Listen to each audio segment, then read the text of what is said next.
The cold wind cut through Mary's thin shawl as she stood beside the freshly dug grave. The wooden cross her late husband had carved for their neighbor now marked his own resting place.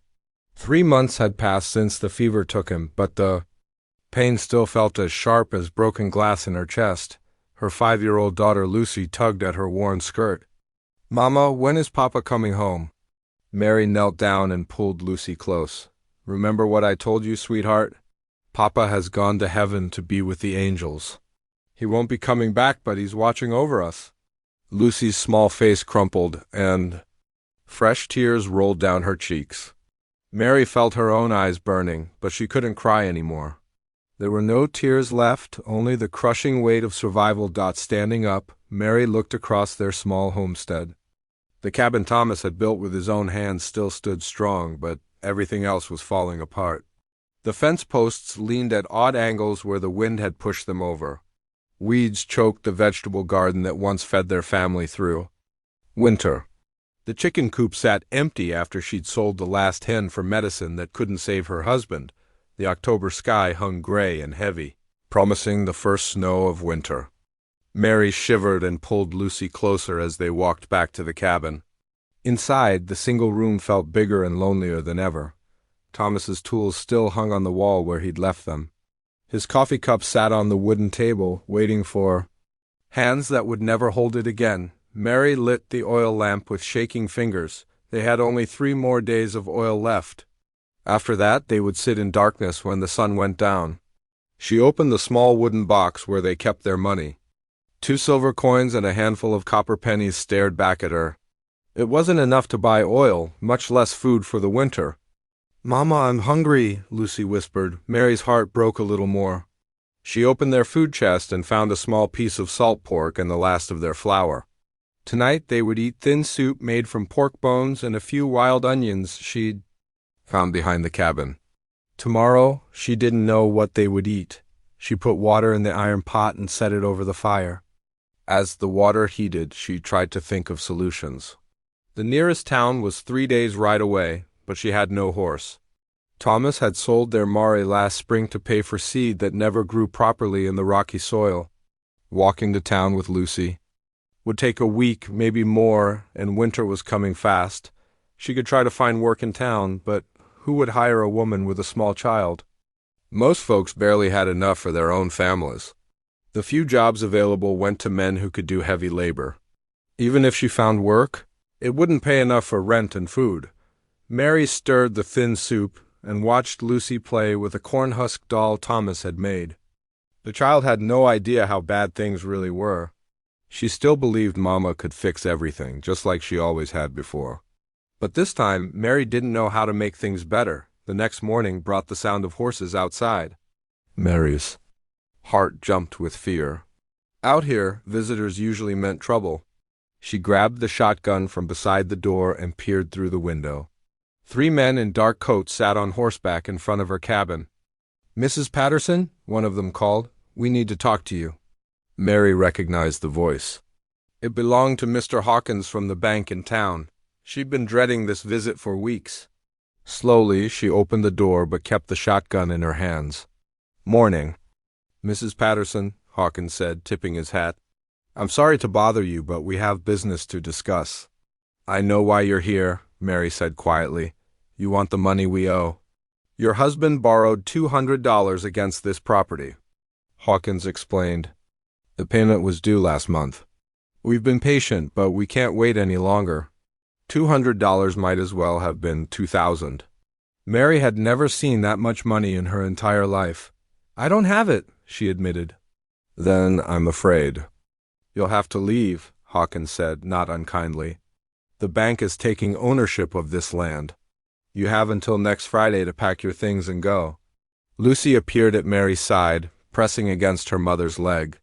The men's voices had frightened her. "Where are we supposed to go?" Mary asked. "It's almost winter." "There's a boarding house in town that takes in women and children," one of the other men suggested. "Mrs. Coleman might have room." Mary knew about Mrs. Coleman's boarding house. It was little more than a shed where desperate women slept on straw mattresses and worked 16 hours. A day washing clothes and scrubbing floors for barely enough food to stay alive. Children weren't allowed to stay past age 6. In a few months, they would separate her from Lucy. "Please," Mary said. "Give me more time. I can work. I can pay you back." Hawkins shook his head. "I'm sorry, ma'am. The decision is made. You have 1 week." After the men rode away, Mary sat on the cabin steps with Lucy in her lap. The child had fallen asleep, exhausted by fear and hunger. Mary stroked her daughter's soft brown hair and tried not to imagine their future, living on the streets, sleeping in barns, begging for food. She'd heard stories of women who disappeared into the wilderness with their children, never to be seen again. Sometimes that seemed better than the alternatives. The sun began to set, painting the sky deep orange and red. Soon it would be dark, and they would sit by candlelight until the candles ran out. Then they would sit in darkness, waiting for morning. To bring new problems, Mary looked at the grave where Thomas lay. "What am I supposed to do?" she whispered. "How do I keep our little girl safe?" The wind picked up, rattling the loose boards on the cabin wall. In the distance, a wolf howled, long and lonely. Mary shivered and carried Lucy inside.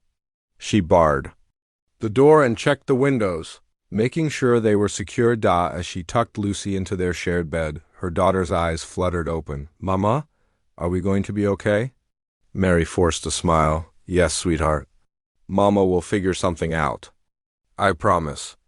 But as she lay awake listening to Lucy's gentle breathing, Mary wondered if she was lying. She had 6 days to find a miracle. 6 days to save her daughter's future. 6 days before they lost everything and faced the harsh world with nothing.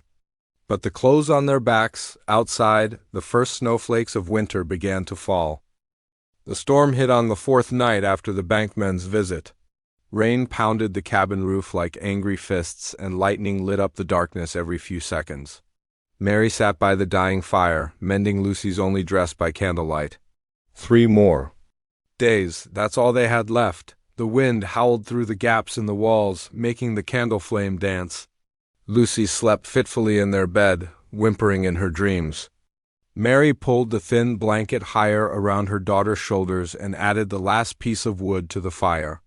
Tomorrow she would have to break apart one of Thomas's chairs to keep them warm. Thunder crashed overhead, so loud it shook the cabin. Lucy woke with a cry. "It's just a storm, sweetheart," Mary whispered, climbing into bed beside her.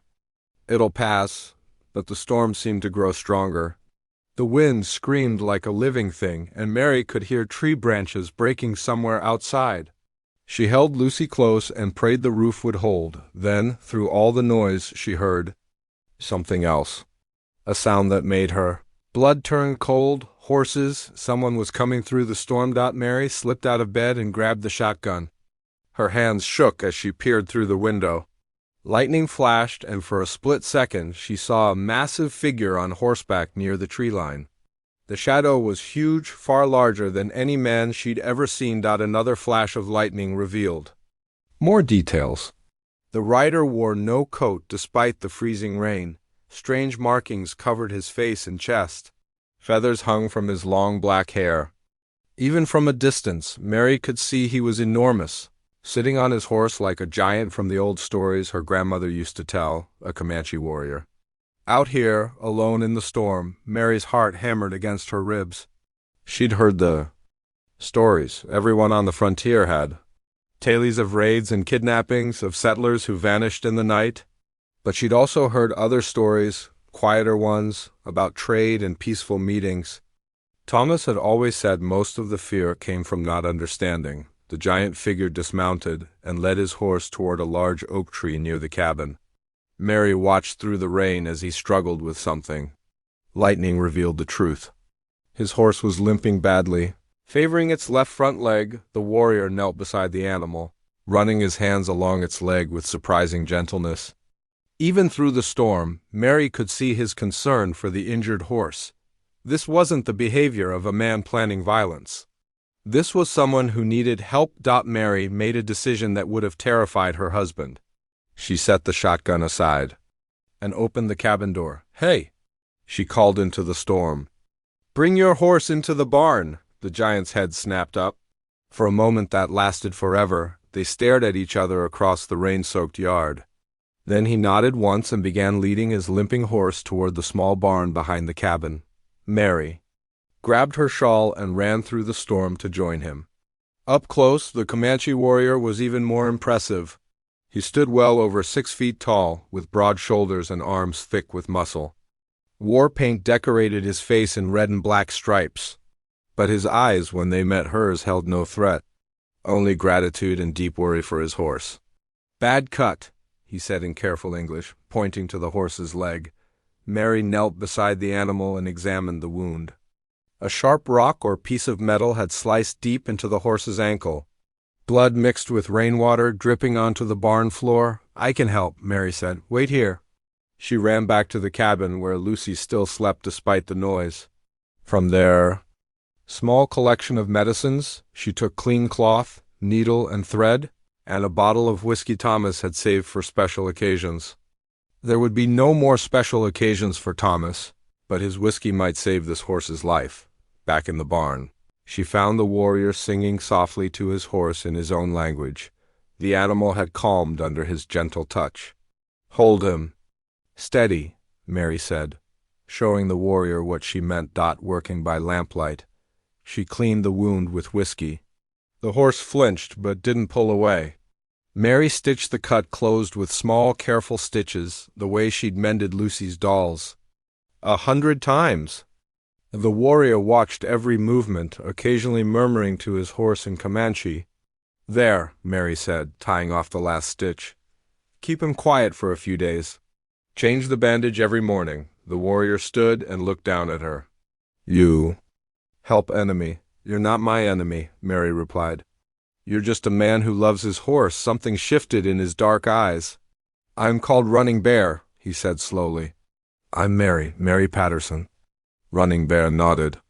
"Mary Patterson has good heart. Horse will remember." The storm was beginning to pass. Rain still fell, but the wind had died down and the lightning moved farther away.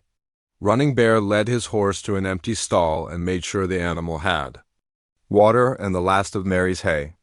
"You stay warm," he said to the horse. Then he turned to Mary. "I must go." "Wait," Mary said. "The storm isn't over. You'll freeze out there." Running Bear smiled for the first time. It transformed his fierce face completely. "Comanche not freeze in little rain." He started toward the barn door, then stopped. "Mary Patterson," he said. "Why you help?" Mary thought about it. Because it was the right thing to do. Running Bear studied her face for a long moment. "You live here alone, with my daughter?" "My husband died 3 months ago. Winter comes soon." "Yes." "Hard time for a woman alone." Mary nodded, unsure where this conversation was leading. Running Bear looked around the barn, taking in the empty stalls, the lack of feed, the general signs of poverty. His eyes missed nothing. "I have son," he said quietly. "Mother died when boy was born, now 6 winters old. Needs woman's teaching." Mary felt her heart skip. Was he suggesting what she thought he was suggesting? "I come back," Running Bear said. 3 suns from now, we talk more." Before Mary could respond, he was gone, disappearing into the night like a shadow. She stood alone in the barn, listening to his horse chewing hay, wondering if she'd imagined the entire encounter. Back in the cabin, Lucy was awake and crying. "Mama, where were you?" "I was scared." "I was helping someone," Mary said, pulling her daughter close. "Everything's okay now." But as she held Lucy and listened to the storm finally pass, Mary's mind raced. Had a Comanche warrior really just hinted at some kind of arrangement? Was she losing her mind from stress and hunger? She looked out the window toward the barn. The horse was real enough. The neat stitches in its leg proved the whole thing had happened. In 3 days, Running Bear would return, and then what? Mary had heard stories of white women taken by Indian tribes. Some were treated badly, but others found new lives, new families. She'd never imagined herself in such a situation. But then again, she'd never imagined being a penniless widow about to lose her home either. 3 days. She had 3 days to decide if she was brave enough to listen to whatever Running Bear had to say. 3 days to figure out if her desperate, Situation had led her to consider the impossible outside. The storm clouds moved on, revealing stars bright and cold in the winter sky. Change was coming, whether she was ready or not. 3 days passed like 3 years. Mary found herself looking toward the tree line every few minutes, wondering if Running Bear would really return. Part of her hoped he wouldn't. The safe part of her mind said that getting involved with a Comanche warrior could only lead to trouble. But the desperate part, the part that had counted their last few coins 10 times, prayed he would come back. On the third morning, Mary woke to find frost covering the cabin windows. Winter had arrived early. She dressed quickly and went to check on Running Bear's horse. The animal seemed much better, putting weight on its injured leg. The wound was healing cleanly. At least something's going right, she murmured. Stroking the horse's neck, Lucy spent the day playing with her cornhusk doll. Unaware that tomorrow the bankmen would return, Mary had packed their few belongings into 2 small bundles. Everything they owned in the world could fit into a single cloth bag. It seemed impossible that a life could shrink to so little. The afternoon sun was setting when Mary saw him. Running Bear emerged from the woods, walking instead of riding. He moved with purpose but without haste, like a man who had already made up his mind about something important. Mary's heart hammered as she watched him approach. She picked up Lucy and stepped outside to meet him. "Mary Patterson, Running Bear." Sod, nodding politely. "Horse is well, much better. Would you like to see him?" They walked to the barn together. Lucy clung to Mary's neck, staring at the giant warrior with wide eyes. Running Bear examined his horse carefully, running gentle hands along the healing leg. "Good medicine," he said approvingly. "Horse will carry me many more seasons." He turned to face Mary directly. "I speak truth now, about my son." Mary nodded, not trusting her voice. "Boy's name is Little Fox, smart like his mother, but needs woman to teach him gentle ways. Grandmother tries, but she grows old. Boy runs wild, forgets proper behavior." Running Bear paused, studying Mary's face. "You teach children?"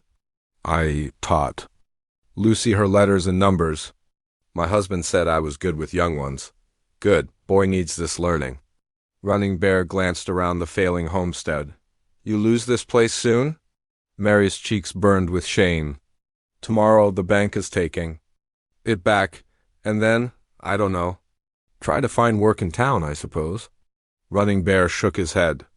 "Hard life for woman and child in white man's town. I see this before."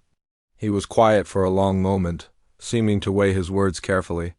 When he spoke again, his voice was gentle but serious. "I make offer, you come live with my people.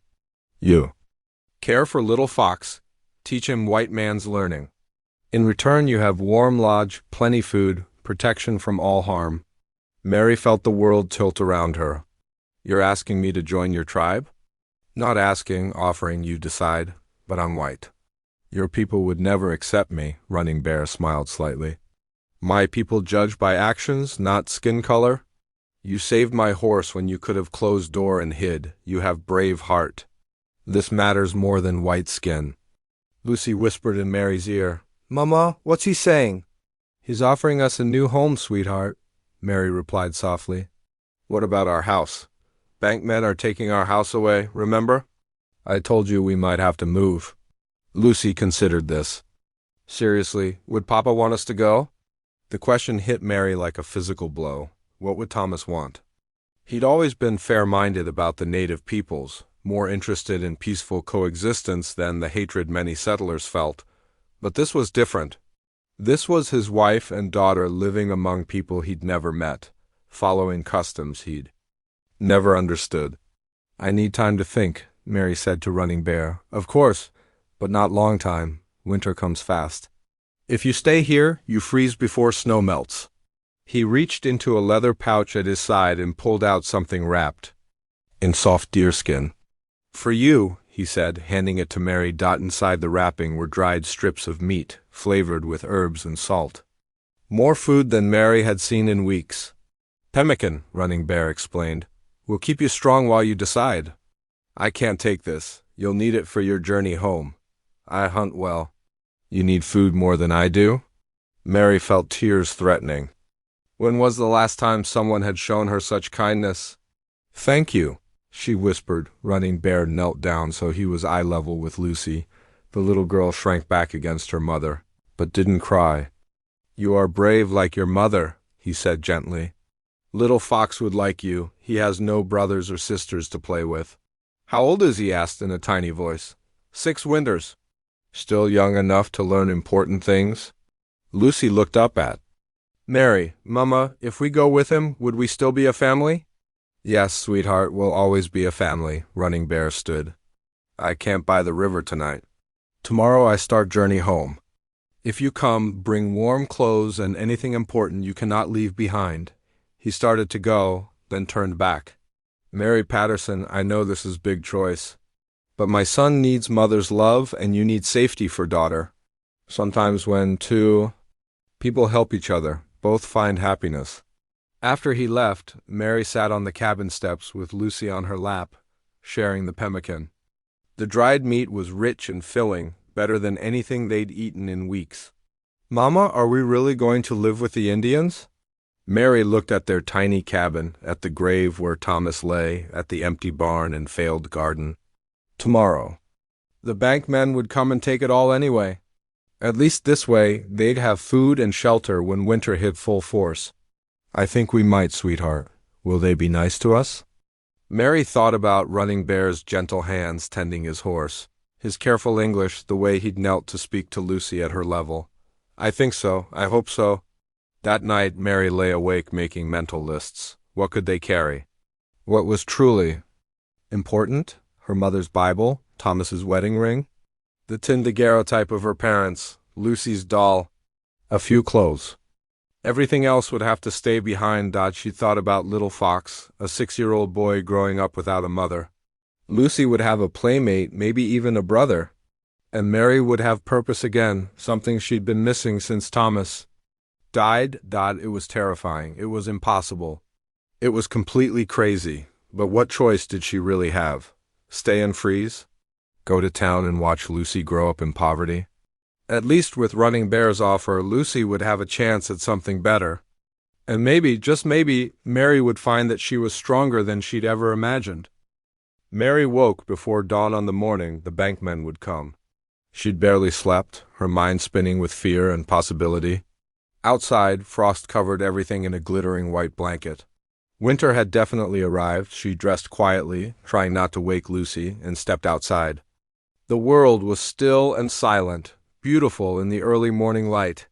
Somewhere out there, Running Bear was breaking camp by the river. Soon he would start his journey home, with or without them. Mary walked to Thomas's grave and knelt in the frozen grass beside the simple wooden cross. I don't know what to do, she whispered. I wish you were here to help me decide. The wind picked up, rattling the bare tree branches. Mary closed her eyes and tried to imagine what Thomas would say. He'd been a practical man, always focused on keeping his family safe and fed. But he'd also been the type of person who helped neighbors without expecting anything in return, just like she'd helped Running Bear's horse. You'd probably tell me to follow my heart, she said to the grave, but my heart is scared of everything. When she got back to the cabin, Lucy was awake and sitting up in bed, rubbing her eyes. Morning, Mama. Are the bankmen coming today? Yes. Sweetheart, they'll be here soon. And we have to leave our house? Mary sat on the bed and pulled Lucy close. Yes, but remember what I told you about Mr. Running Bear? He offered us a new home. Lucy was quiet for a moment. Would we live in a teepee? I think so. Would that be exciting? Maybe. Would there be other children to play with? Yes, Little Fox for sure, probably others too. Lucy considered this seriously. At 5 years old, she'd spent most of her life isolated on the homestead with only her parents for company. The idea of playmates was probably appealing. Mama, are you scared? Mary thought about lying, but Lucy deserved honesty. Yes, I'm very scared. But sometimes we have to do scary things to keep ourselves safe, like when Papa had to shoot that wolf last summer. Exactly like that. They ate breakfast in silence, the last of their oatmeal mixed with water. Mary had saved the pemmican running. Bear gave them, unsure when they might eat again if she made the wrong choice. As the sun climbed higher, Mary heard horses approaching. Her stomach clenched with dread. The bankmen were early, but when she looked out the window, she saw only one rider. Running Bear sat patiently on his recovered horse, a pack horse loaded with supplies trailing behind him. He wasn't rushing them, or demanding an answer. He was simply waiting. Mary's heart made the decision before her mind could stop it. She grabbed their packed belongings in Lucy's hand. "Come on, sweetheart. It's time to go. We're really doing it. We're really doing it." They stepped outside together. Running Bear dismounted and approached them slowly, reading the answer in Mary's face. "You come with me?" "Yes," Mary said, surprised by how steady her voice sounded. "If the offer still stands." "Always stands." Running Bear looked down at Lucy with a gentle smile. "Little Fox will be happy to meet you." He helped them load their few belongings onto the pack horse, then lifted Lucy onto his own mount. Mary had never ridden horseback before, but Running Bear patiently showed her how to sit and hold the reins of a gentle mare he'd brought for her Dot as they prepared to leave. Mary took one last look at the cabin where she'd been happy, where Lucy had been born, where Thomas had died. The bankmen would arrive in a few hours to find it empty. Let them have the building. The memories would travel with her. "Ready?" Running Bear asked Dot. Mary nodded, not trusting her voice. They started toward the tree line, moving slowly so Mary could get used to riding. Behind them, smoke still rose from the cabin's chimney, the last sign of the life they were leaving behind. The journey to Running Bear's camp took 2 days. They traveled through country Mary had never seen, following deer trails and creek beds that seemed to exist only in Running Bear's memory. He was patient with her inexperience on horseback, calling frequent stops so she could rest her aching muscles. On the first night, they camped in a small clearing beside a stream. Running Bear built a fire and prepared a meal of rabbit stew with wild onions and herbs. It was the best food Mary had tasted in months. "Tell me about Little Fox," she said as they ate. Running Bear's stern face softened. "Smart boy, quick to learn, but also quick to anger like his father was at that age." He stirred the fire with a stick, sending sparks into the dark sky. His mother was gentle woman. "She taught me patience. Boy needs this teaching too." "What happened to her?" "Died bringing Little Fox into world. Very hard birth. Medicine man could not save her." Running Bear was quiet for a moment. "I have carried sadness for 6 years. Boy sees this sadness, thinks he is cause of mother's death." Mary's heart ached, for both father and son. Children always blame themselves for things beyond their control. Yes, this is why he needs woman's wisdom. Man can teach hunting, fighting, survival. But only woman can teach hard things. Lucy had fallen asleep between them, exhausted by the day's travel. Running Bear looked at her with unexpected tenderness. "Your daughter has brave spirit, will be good sister to Little Fox." "Sister?" "In my people's way, children who grow up in same lodge are family, no matter blood. Little Fox has been alone too long. Having sister will teach him to think of others before himself." The second day brought them into completely different country. The land here was wilder, with deep canyons and mesas rising like ancient castles from the prairie. Mary had never imagined such a landscape existed. It was beautiful but also frightening in its vastness. "How do you find your way in all this?"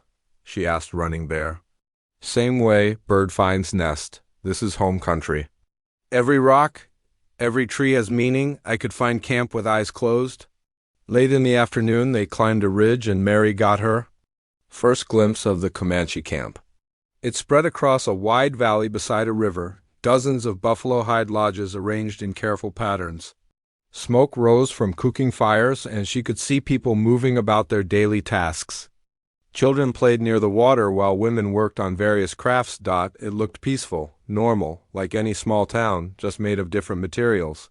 "Home," Running Bear said simply. As they rode down into the valley, people stopped their work to watch. Mary felt dozens of eyes on her, some curious, some suspicious. A few women pointed and spoke in rapid Comanche. Lucy pressed closer to Mary, suddenly shy. "They're talking about us," Mary whispered. "Yes, news travels fast in camp." By now everyone knows Running Bear brings white woman and child. Are they angry? Some curious, some worried. Most wait to see what kind of people you are before deciding. They stopped in front of a large lodge decorated with painted horses and thunderbirds. An elderly woman emerged, her long gray hair braided with shells and beads. Her dark eyes studied Mary carefully. My mother's sister, Running Bear explained. She has cared for Little Fox since his mother died. The woman spoke to Running Bear in Comanche, gesturing toward Mary and Lucy. Her tone wasn't hostile, but it wasn't exactly welcoming either. She asks if you are strong enough for Comanche life. Running Bear translated. Mary straightened her shoulders and looked the elderly woman in the eye. Tell her I'll do whatever it takes to keep my daughter safe and help Little Fox grow into a good man, Running Bear translated. The woman considered this answer for a long moment, then nodded slowly and spoke again. She says actions speak louder than words? Time will show truth. A small face peered around the woman's skirts. Little Fox was smaller than Mary had expected, with his father's dark eyes, but a delicate bone structure that must have come from his mother.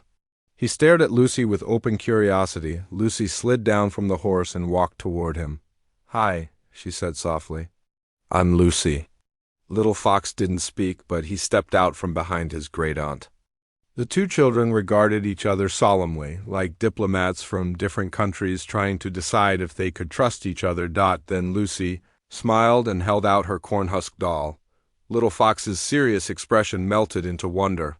He touched the doll gently, then said something in Comanche that made the adults laugh. He says your daughter has magic to make people from corn, Running Bear explained. He wants to know if she can teach him. Mary felt some of her tension ease. Maybe this wouldn't be as hard as she'd feared. Maybe children really were the same. Everywhere, no matter what language they spoke or what color their skin was. Tell him she'd be happy to show him, Mary said, as Running Bear translated. Mary looked around the camp that would now be home. It was different from anything she'd ever known. It would take time to learn their ways, their language, their customs. But watching Lucy and Little Fox already beginning to play together, she felt a tiny spark of hope. They were starting a new life. It would be challenging, maybe even dangerous. But for the first time since Thomas died, the future held possibility instead of just fear. The first few days in the Comanche camp passed in a blur of new sights, sounds, and smells. Mary felt like she was learning to walk again. Everything familiar stripped away and replaced with customs she didn't understand. Running Bear's great-aunt, whose name was Gray Dove, had given Mary and Lucy a small section of her lodge. It was warm and comfortable, with soft buffalo robes for sleeping and a small fire pit for cooking. But Mary felt like an intruder, unsure of where she belonged or what was expected of her. The language barrier made everything harder. The women spoke only a few words of English, and Mary knew no Comanche at all. She communicated through gestures and facial expressions, which led to confusion and sometimes laughter. When she tried to help with cooking, she accidentally added salt to sweet pudding. When she attempted to help tan a hide, she scraped in the wrong direction and ruined hours of work. But the children were different. Lucy and Little Fox had found their own language of play that needed no words. They chased each other around the camp, built tiny lodges from sticks and mud, and shared toys without argument. Little Fox taught Lucy how to make grass whistles, and Lucy showed him how to make animals from corn husks. Children are wise, Gray Dove said one evening in her careful English. They see hearts, not skin. Mary was grateful for Gray Dove's patience. The elderly woman had every reason to resent having strangers forced into her lodge, but instead she became Mary's teacher. She showed Mary how to prepare pemmican, how to sew with sinew, how to identify edible plants. Most importantly, she taught Mary the basic phrases needed to survive in camp. Water was pa, food was tuka, thank you was yurakaku. Mary practiced the words constantly. Knowing that language was the key to acceptance, Running Bear was often away during the day, hunting or meeting with other men about tribal business. But in the evenings he would sit with Mary and the children. By the fire, helping translate difficult conversations and explaining customs that confused her. "Why do the women look away when I try to speak to them?" Mary asked one night. "Not insult," Running Bear explained. "Respect. They wait for you to prove yourself worthy of friendship. This is our way. How do I prove myself? Time, patience. Show them you care for Little Fox as your own son." That was the easy part. Little Fox was a sweet child underneath his serious exterior. He followed Mary around camp like a shadow, eager to learn anything she could teach him.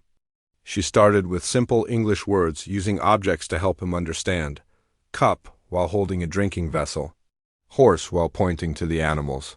Friend, while gesturing between him and Lucy. Little Fox was incredibly smart, picking up new words after hearing them only once or twice.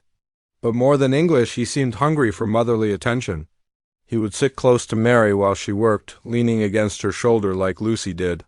When he skinned his knee playing, he came to Mary for comfort instead of Grey Dove. "He has chosen you as mother," Grey Dove observed. "This is a good thing. Boy has needed mother's love for a long time." Mary felt the responsibility deeply. Little Fox wasn't just Running Bear's son anymore. He was becoming her son too. The realization was both wonderful and terrifying.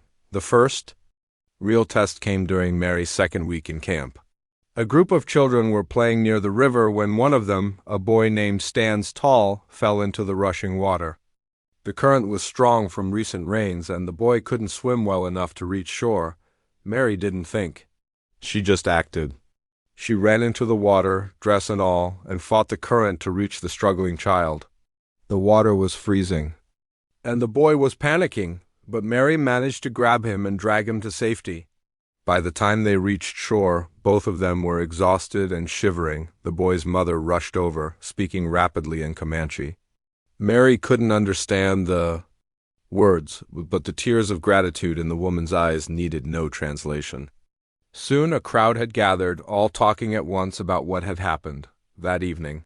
The boy's family brought gifts to Mary's lodge: beaded moccasins, a warm blanket, dried corn. Other families followed throughout the week, offering small tokens of respect and friendship. Mary had proven herself in a way that mattered to these people. She had risked her own safety to save a child. "Now they see your heart," Running Bear told her. "Brave woman who protects children is always welcome in Comanche camp." With acceptance came new responsibilities. The women began including Mary in their daily activities, preparing meals, making clothes, gathering plants for medicine. Mary's hands were soft from years of easier living, and at first the work was painful. Her fingers bled from thorns while gathering berries. Her back ached from bending over hides. But gradually her body adapted. Growing stronger and more capable, she learned to make pemmican by pounding dried meat with fat and berries. She discovered which roots were good for stomach problems and which leaves helped heal cuts. She practiced beadwork in the evenings, slowly improving from clumsy attempts to neat, careful patterns. Most importantly, she began to understand the rhythm of camp life. Everything had its season and purpose. Women had important roles that were different from but equal to the men's responsibilities. Children were treasured and given freedom to learn through play and exploration. Little Fox bloomed under this new arrangement. With Mary's attention and Lucy's friendship, he became more confident and playful. His English improved rapidly, and he started teaching Mary Comanche words in return. Soon they were having simple conversations in a mixture of both languages. "Mama Mary," he said one evening as she tucked him into his buffalo robes. "Happy you come live with us." Mary's heart melted. "I'm happy too, Little Fox. You stay always? Not go back to white man's world?" It was a fair question. Mary looked around the lodge that had become home, at Lucy sleeping peacefully beside Little Fox, at the warm fire that kept winter at bay. The bankman had taken her old life away, but maybe that had been a blessing in disguise. Here she had purpose, community, and children who needed her. "I'll stay as long as you want me here," she promised. Little Fox smiled and closed his eyes. "Good, Little Fox always want Mama Mary here?" Outside, Mary could hear the normal sounds of evening camp life: adults talking quietly around fires. Horses moving in the darkness, night birds calling from the trees. It was peaceful in a way her isolated homestead had never been. Here she was part of something larger than just her own small family. Running Bear appeared in the lodge entrance, carrying firewood. He'd been quiet around Mary since bringing her to camp, respectful but distant. Now he sat beside the fire and looked at her thoughtfully. "You have done well," he said quietly. "Gray Dove says women accept you as sister. Children love you as mother. I think maybe this arrangement will work for all of us." "I hope so," Mary replied. "Everyone has been very kind." "Not kind. Fair. You give much, so you receive much. This is Comanche way." They sat in comfortable silence, watching the fire burn down to glowing coals. Mary felt a sense of peace she hadn't experienced since Thomas died. The future was still uncertain, but for the first time in months, she wasn't afraid of what tomorrow might bring. "Running Bear," she said softly. "Thank you for giving us this chance." "Thank you for taking it," he replied. "Brave choices lead to good things. Not always easy things, but good things." Outside, snow began to fall, the first serious snowfall of winter. But inside the lodge, wrapped in warm buffalo robes with 2 children sleeping safely nearby, Mary felt nothing but gratitude. They had crossed more than just physical distance to get here. They had crossed between worlds and somehow found their place in a new one. Winter settled over the camp like a thick blanket, bringing long nights and short days filled with indoor activities. Mary discovered that Comanche winter life was far from the idle time she'd expected. The women were constantly busy repairing tools, making clothes, telling stories, and preparing for spring. Mary's language skills improved rapidly during the long winter evenings.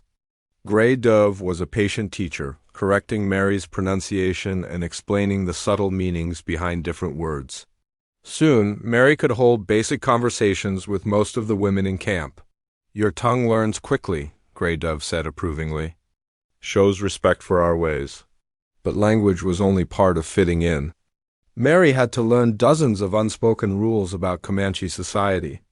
She discovered that certain colors had spiritual meanings, that some topics couldn't be discussed by women, and that there were proper ways to enter someone's lodge or approach the chief's dwelling. The hardest lesson was learning to work with her hands in completely new ways. Back home, Mary's domestic skills had been basic, cooking simple meals, mending clothes, keeping house. Here, survival depended on much more complex abilities. She learned to brain-tan buffalo hides, a process that took days and required strength she'd never needed before. First, the hide had to be scraped clean of all meat and fat. Then it was soaked in a mixture of buffalo brains and water until it became soft and pliable. Finally, it had to be worked and stretched until it transformed into buttery soft leather. "Feel how smooth," Gray Dove said, running Mary's hand over a perfectly tanned hide. "This will make warm clothes for children." Good hide can mean difference between living and dying in hard winter. Mary's first attempts were disasters.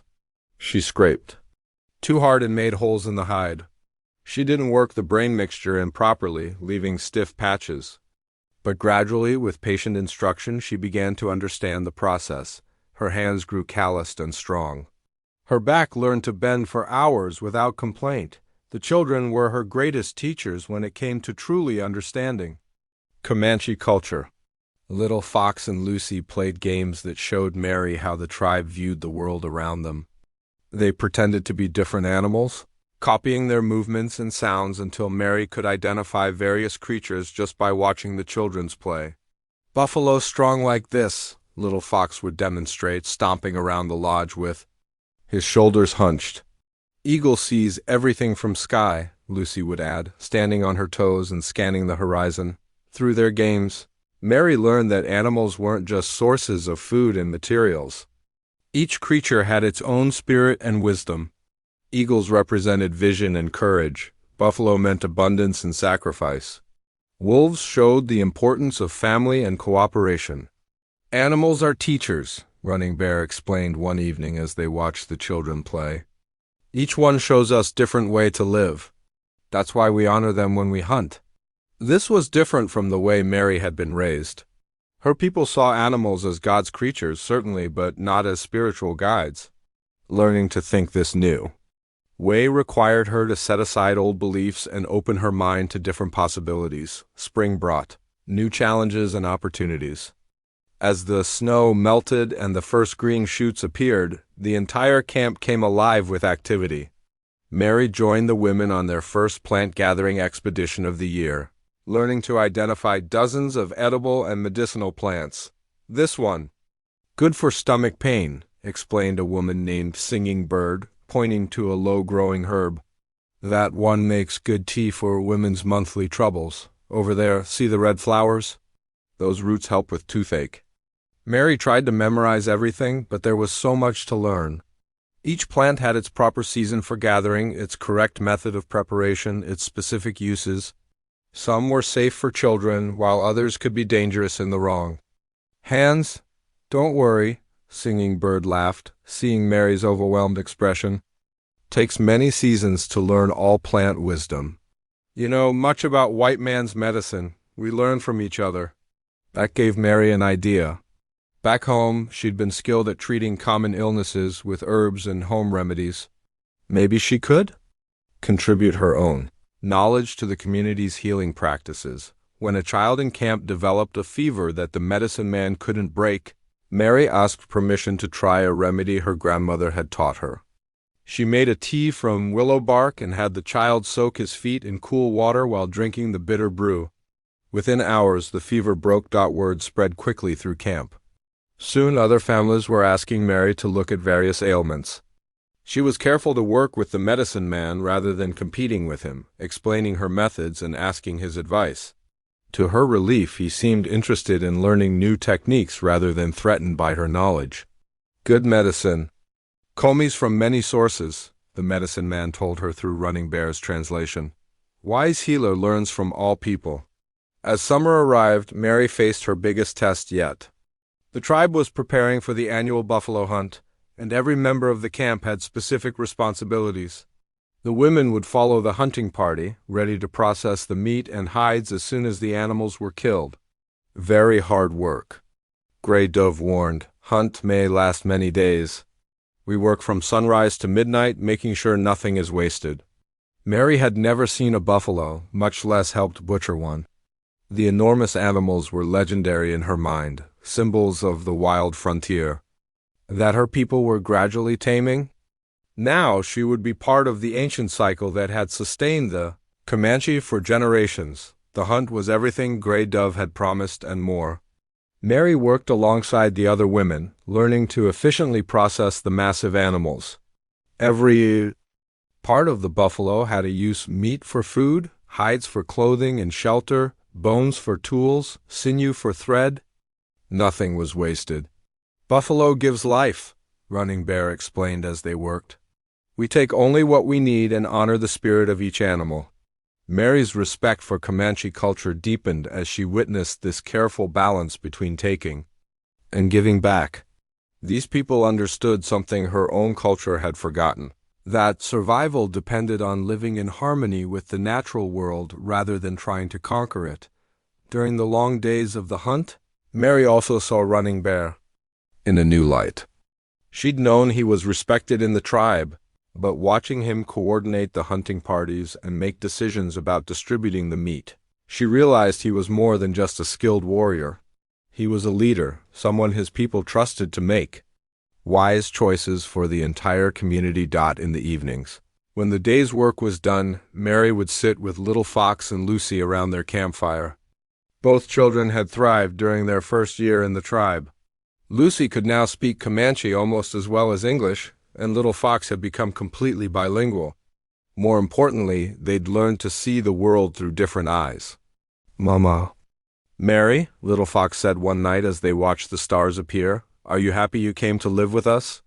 Mary looked around the camp, at the familiar faces of people who had become family, at the children who called her mother in 2 languages, at the man who had given her a chance when she'd had nowhere else to turn. Very happy, she said, and meant it completely. Good, Little Fox said, snuggling closer to her side. Because you're the best mama in the whole world, Lucy nodded seriously. Both worlds, she added, the white world and the Comanche world. Mary smiled, realizing her daughter was right. She had indeed become part of both worlds, carrying the best of each culture while leaving behind the parts that no longer served her. It had taken time, patience, and more courage than she'd known she possessed. But she'd found her place in a community that valued her contributions and welcomed her loved Ab as the fire burned down to glowing embers. And the children's breathing grew slow and steady with sleep. Mary felt a deep sense of contentment. Tomorrow would bring new challenges, new lessons to learn, new ways to grow. But tonight, surrounded by family and community under the vast prairie sky, she was exactly where she belonged. The second year brought changes that Mary could never have imagined. What had started as an arrangement for survival had grown into something deeper and more complex. She was no longer just a white woman living among the Comanche. She had become a true member of the community. With all the responsibilities and privileges that meant, little Fox had grown taller and more confident, his English now perfect and his understanding of both cultures remarkable for a 7-year-old. He moved easily between the traditional lessons from the men of the tribe and the reading and writing sessions Mary conducted in their lodge. Lucy, now 6, had become completely bilingual and could track animals almost as well as children twice her age. They are bridge children, Gray Dove observed one spring morning as they watched little Fox teaching Lucy to make a proper bowstring. They will understand both peoples. This is a good thing for future. Mary had come to deeply respect Gray Dove's wisdom. The elderly woman had seen many changes in her long life: the arrival of horses, the increasing pressure from white settlers, the gradual shrinking of traditional hunting grounds. She understood better than anyone how important it was for the next generation to be prepared for a changing world. You teach them well, Gray Dove continued. Boy needs to know white man's learning. Times are coming when this knowledge will protect the people. Mary nodded, though the thought of conflict between the two worlds filled her with sadness. Here in the camp, surrounded by people who had accepted her completely, it was easy to forget about the growing tensions on the frontier. But she knew that other tribes were being forced onto reservations, that buffalo herds were disappearing, that the life she'd come to love was under threat. Running Bear had grown quieter over the past months, often returning from meetings with other tribal leaders looking worried. Mary had learned to read his moods, and she could see the weight of leadership pressing on his shoulders. One evening, as they sat by their fire after the children had fallen asleep, Mary finally asked what was troubling him. White soldiers are building fort 3 days' ride from here, he said quietly. They say they come to protect white settlers, but we know they come to watch us. Mary felt her stomach clench with worry. What does that mean for the tribe? Chief must decide. Some men say we should move farther west, away from white man's lands. Others say we should stay and show we are peaceful people who want no trouble. What do you think? Running Bear was quiet for a long time, staring into the fire. I think change is coming whether we want it or not. Question is how we prepare for it. That conversation marked the beginning of a new phase in Mary's life. Running Bear began including her in discussions about the tribe's future, valuing her perspective as someone who understood both cultures. Her unique position as a white woman who had chosen to live Comanche gave her insights that purely traditional viewpoints might miss. When a delegation of soldiers arrived to establish peaceful relations with the tribe, Mary found herself serving as translator and cultural interpreter.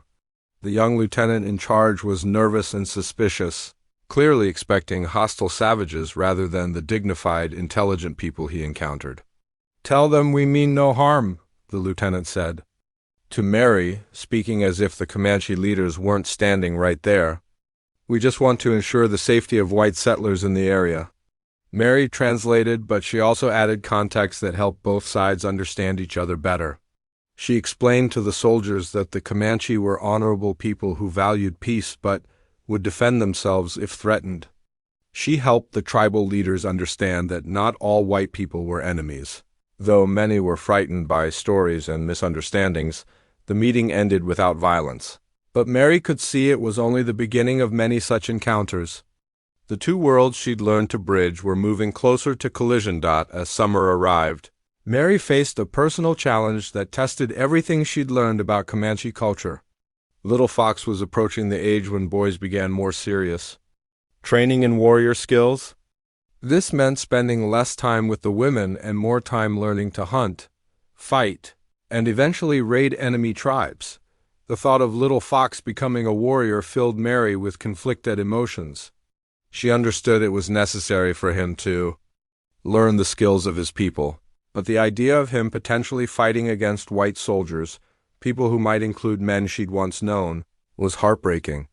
He must learn the warrior way, Running Bear explained when Mary expressed her concerns. It is not just about fighting. Warrior learns honor, courage, protection of family. These are good things for any man to know.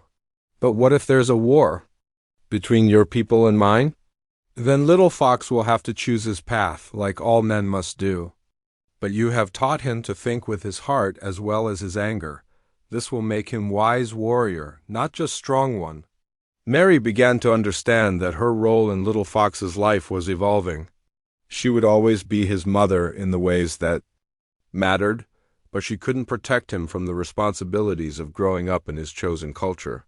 All she could do was continue to teach him the values of compassion and understanding that might serve him well in whatever future awaited. The autumn brought news that changed everything. A messenger arrived with word that several Comanche bands had been attacked by Texas Rangers. Women and children had been killed, and survivors were fleeing toward Mexico. The camp erupted in angry discussions. Young warriors wanted immediate revenge. Older men counseled patience and careful planning. The chief called for a formal council to decide the tribe's response. Mary's heart pounded as she listened to the debates.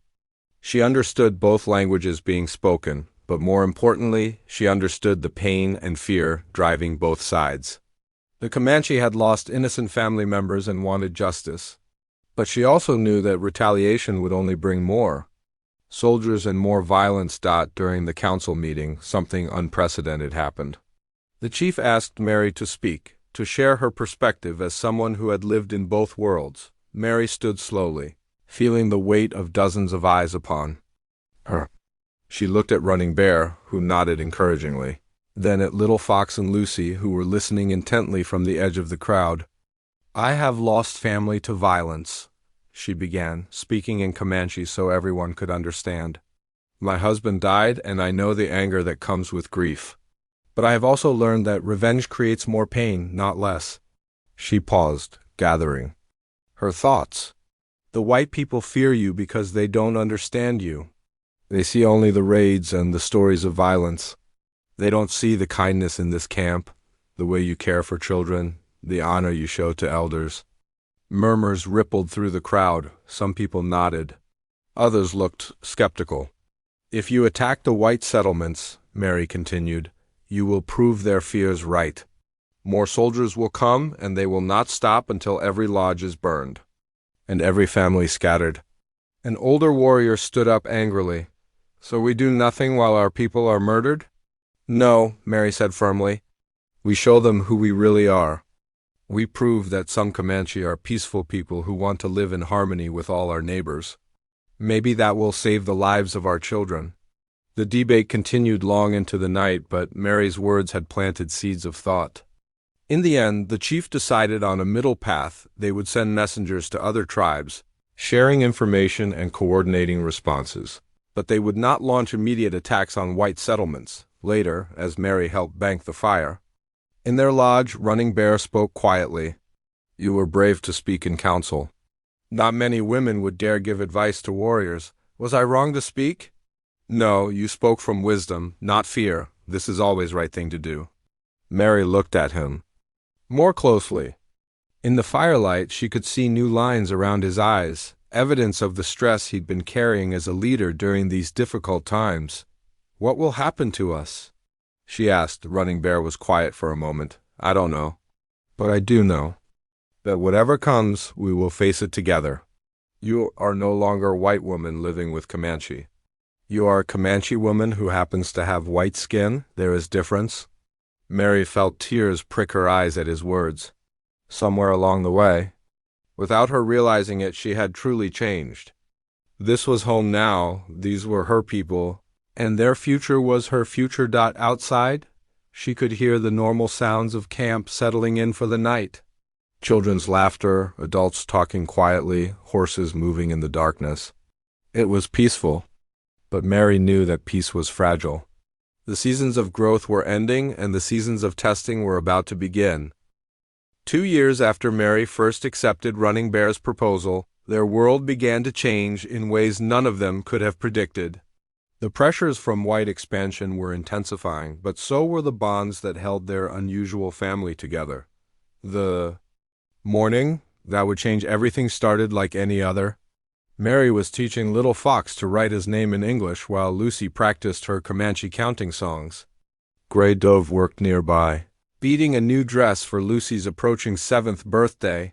Running Bear entered the lodge with news that made Mary's blood run cold. Government agents were coming to the camp, not soldiers this time, but officials with papers and demands. They want to move all Comanche people to reservation land in Oklahoma, Running Bear said, his voice tight with controlled anger. They say we can no longer live free on hunting grounds. Mary's heart sank.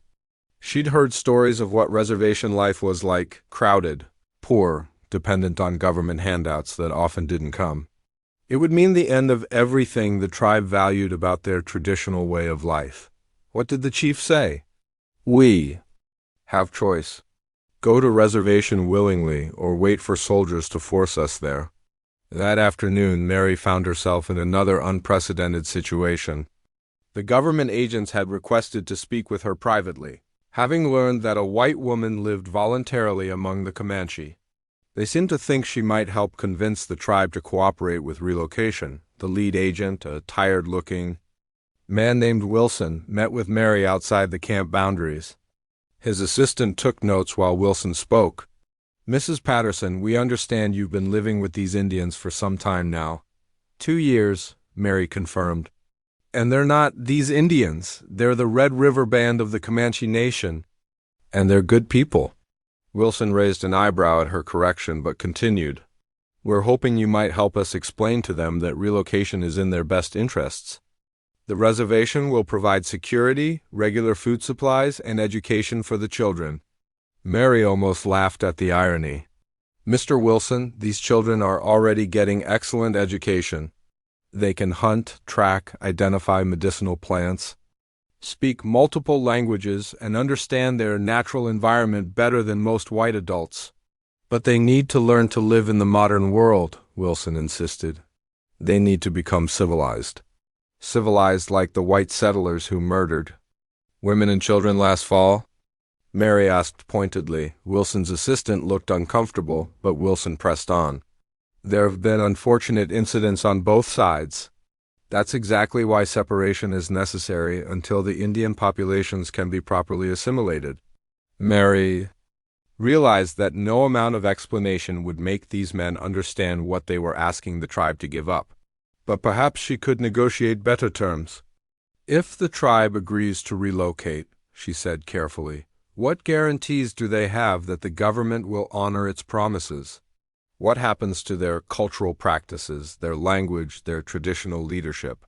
Wilson's answers were vague and unsatisfying. Mary left the meeting knowing that the agents saw the Comanche as problems to be managed rather than people with rights to consider. That evening, the tribal council met to discuss their options. Mary listened as proud men and women struggled with an impossible choice. Stay and face military force or go willingly to an uncertain future on land they'd never seen. When Running Bear spoke, his words carried the weight of leadership and the pain of loss. We have lived free on this land for generations beyond counting.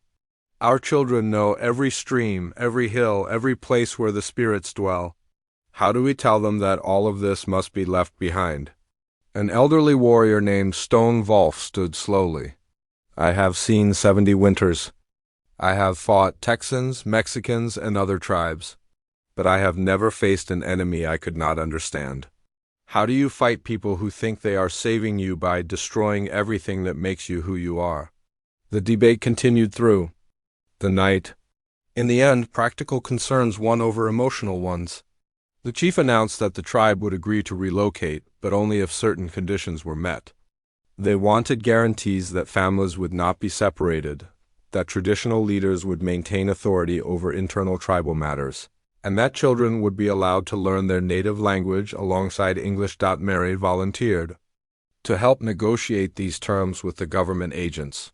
Her position as a white woman who had chosen Comanche life gave her credibility with the officials, while her complete integration into the tribe meant the Comanche trusted her to represent their interests. The negotiations took weeks. Mary found herself traveling back and forth between the camp and temporary government offices, translating not just language but entire worldviews. She fought for every concession, using her understanding of both cultures to find compromise solutions. During one particularly difficult session, Agent Wilson grew frustrated with Mary's advocacy for tribal rights. "I don't understand you, Mrs. Patterson. You're a white woman. Why are you fighting so hard for these people?"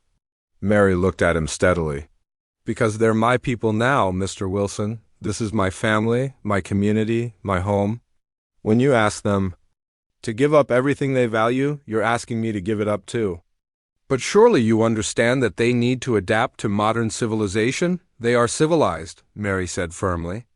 "They have laws, education, medicine, art, religion, and social structures that have sustained them for centuries. What they don't have is the military power to resist being forced to change. That doesn't make their way of life inferior." In the end, Mary's persistence paid off. The final agreement included provisions that would allow the tribe to maintain many of their cultural practices. It wasn't everything they wanted, but it was better than unconditional surrender. As the camp prepared for the long journey to Oklahoma, Mary faced the most difficult decision of her life. The government agents had made it clear that white citizens were welcome to return to normal society rather than following the tribe to the reservation. She could take Lucy and go back to the world she'd been born into. The offer was tempting in some ways. Life on the reservation would be hard, uncertain, and restricted. Lucy might have better opportunities in white society. Mary herself might face years of poverty and discrimination as a white woman who had gone native. But when she looked at little Fox, now 8 years old and wise beyond his years, she knew she couldn't abandon him. When she saw how Lucy and little Fox had become true siblings, protecting and supporting each other through every challenge, she realized that separating them would damage both children. Most importantly, when she looked at Running Bear, the man who had offered her hope when she had none, who had treated her with respect and kindness, who had become so much more than the practical arrangement they'd originally agreed to, she knew where her heart belonged. One evening, as the tribe made final preparations for departure, Running Bear approached Mary with a formal proposal that was very different from his first one. "Mary," he said, using her English name as he always did in private moments, "when we first made our agreement, it was for survival. You needed safety, and little Fox needed a mother." Mary nodded, wondering where this conversation was leading.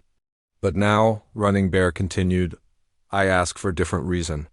Not for survival, but for love. Not just for little Fox, but for myself." Mary felt her heart skip as she realized what he was saying. "Will you be my wife in all ways? Not just helper in my lodge, but partner in my life?" Mary thought about everything that had brought them to this moment. The desperate widow who had accepted an impossible offer. The Comanche warrior who had seen beyond skin color to recognize a brave heart. The 2 children who had taught both adults that family was created by love, not blood. "Yes," she said simply. "In both your tradition and mine, if that's possible." Running Bear smiled, the same gentle smile that had transformed his fierce face that first night in the barn. All things are possible when hearts are true. 3 days later, as the tribe began their journey to an uncertain future, Mary and Running Bear were married in a ceremony that blended both their traditions. Gray Dove officiated in the Comanche way, while Mary spoke vows she remembered from her first wedding, promising to honor and cherish him in sickness and health. Little Fox and Lucy stood as witnesses, both children beaming with joy at seeing their family officially united. The entire tribe celebrated despite the sadness of leaving their homeland, recognizing that love and hope were more important than ever during difficult times. As their wagons rolled toward Oklahoma, Mary rode beside her new husband with both children close by. She looked back once at the land that had taught her so much about courage, acceptance, and the power of choosing love over fear. No regrets? Running Bear asked, following her gaze. Mary thought about the frightened widow who had stood by her husband's grave just 2 years ago, certain that her life was over. That woman could never have imagined the strength she would find, the family she would gain, or the love that would grow from the most unlikely beginning. No regrets, she said firmly, only gratitude. Behind them, the sun set over the Texas plains they were leaving forever.